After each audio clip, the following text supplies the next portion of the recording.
Infidèle épisode 111, l'épisode commence avec Paris. Paris rentre à la maison. Rohan l'observe. Paris a apporté un livre pour Anche, comme Mishti le lui a demandé. Elle donne également à Radhika ses médicaments et des vitamines supplémentaires. Elle met les fruits dans le réfrigérateur. Elle s'approche d'Anche et lui demande s'il a étudié depuis ce matin. Anche demande à Radhika de ne pas se plaindre de lui et dit à Paris qu'il a étudié. Paris apporte la plante à Rohan et lui dit qu'elle l'a apportée pour lui.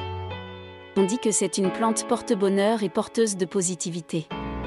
Elle lui demande la permission de la placer quelque part. Elle entre et trouve un emplacement pour la plante. Rohan regarde Paris déplacer la plante à plusieurs reprises, puis en trouve une parfaite. Il prend son appareil photo et prend une photo de Paris dès qu'elle se retourne. Il lui propose ensuite d'être son modèle. Il explique qu'il s'agit d'un projet international intitulé « Une femme accomplie ». Paris lui demande s'il plaisante, elle lui suggérerait de prendre des photos avec un top modèle. Rohan affirme que la beauté est dans l'œil de celui qui regarde. Il lui coiffe les cheveux et lui dit qu'elle sait peut-être aussi « Tu es la femme parfaite ». Il lui demande si elle sera sa femme parfaite. Paris accepte. Rohan lui demande d'être enthousiaste. Rohan prévoit une séance photo le lendemain matin. Paris pense qu'être avec Rohan, c'est avoir l'impression que tout est parfait. Peut-être que c'est bien d'être avec lui. Sukmani réveille Arnaf le lendemain matin. Elle montre à Arnaf une parure de bijoux. Arnaf n'était pas intéressé. Sukmani dit que c'est pour Mishti. Mishti et Paris l'aiment plus que leur véritable bua. Arnaf prétend aimer Sukmani de la même manière. Sukmani le traite de garçon jaloux. On sonne à la porte. Arnaf va ouvrir et est choqué. Sukmani arrive par derrière et demande à Tani « Que fait-elle ici ?» Tani serre Arnaf, son frère, dans ses bras. Elle dit qu'elle s'ennuyait et qu'elle ne voulait plus étudier là-bas. Arnaf dit qu'elle-même voulait aller dans cette école. Arnaf demande à leurs parents quand ils seront au courant. Tani répond qu'ils sont à Mascate et ne le sauront pas. Sukmani dit d'accord, ils peuvent l'inscrire ici dans n'importe quelle autre école. Sukmani reçoit un appel de l'école indiquant que Tani n'est pas au foyer.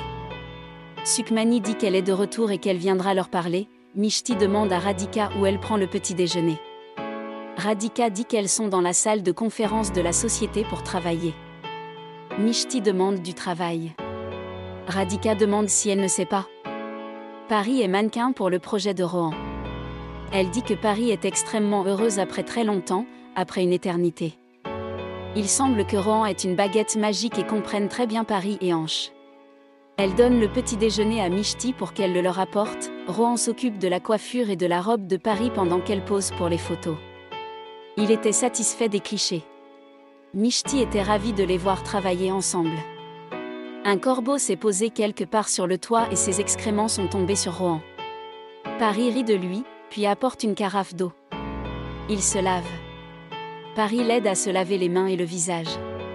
Elle devient coquine et renverse toute la carafe sur lui. Riant aux éclats. Rohan la fixe du regard et la serre contre lui. Il secoue la tête pour l'arroser de perles d'eau. Paris arrête Rohan, lui disant que son maquillage doit être abîmé, et essuie son visage avec son t-shirt. Il réalise qu'ils étaient très proches. Rohan lui demande si elle se prend pour une fille et s'il l'épargnera. Il remarque le café et demande qui l'a laissé là. Paris dit que ce doit être Mishti, grand-mère ne l'aurait pas laissé sans rien dire. Rohan dit que Mishti a toujours été en colère. Paris dit que Mishti n'a jamais été aussi en colère auparavant. Elle est toujours en colère en regardant Rohan. Se sont-ils rencontrés avant Mishti ? Rohan dit que c'est possible, ce sont des personnes différentes, des personnalités différentes. Paris dit que Mishti a bon cœur. Rohan dit qu'il sait, ils se parlent. Paris n'en avait aucune idée, et dit que Mishti ne le lui a jamais dit. Elle ne parle plus et dit qu'il y avait déjà beaucoup de malentendus entre eux. Rohan se demande si Mishti parle de lui, ce qu'elle pense exactement de lui. Sukmani traversait le couloir d'un pas agité. Radhika lui demande de s'asseoir et de le lui dire.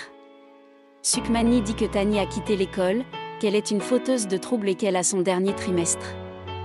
Elle souhaite fuir tous ses ennuis, mais Arnaf refuse d'aller dans une autre école pour son admission. Que répondraient-elles à leurs parents maintenant? Radhika dit que tout le monde est au courant de l'entêtement de Tani.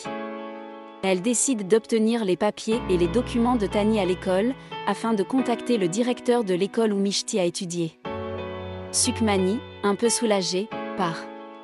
Radhika pense que les enfants d'aujourd'hui ne se soucient guère des aînés. Elle est reconnaissante que Mishti et Pari ne l'aient jamais embêtée. Mishti rentre à la maison, bouleversée. Elle ouvre son placard et en jette ses vêtements. Elle pense n'avoir aucun problème avec Rohan. Il lui parle habituellement, alors pourquoi un tel sentiment d'inquiétude?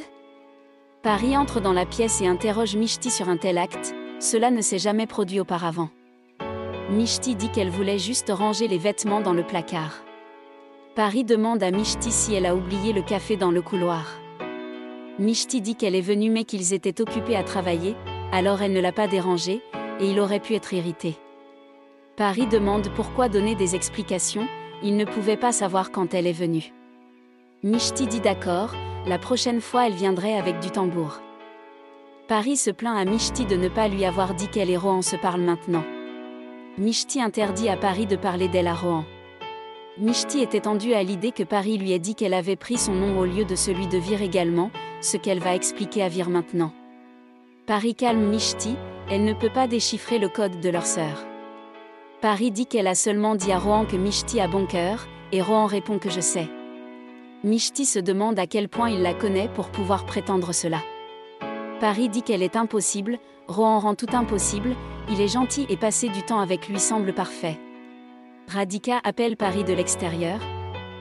Elle part. Mishti se tenait maintenant devant le miroir et était contrariée de constater que, lorsque Rohan était là, elle ressentait un sentiment totalement différent.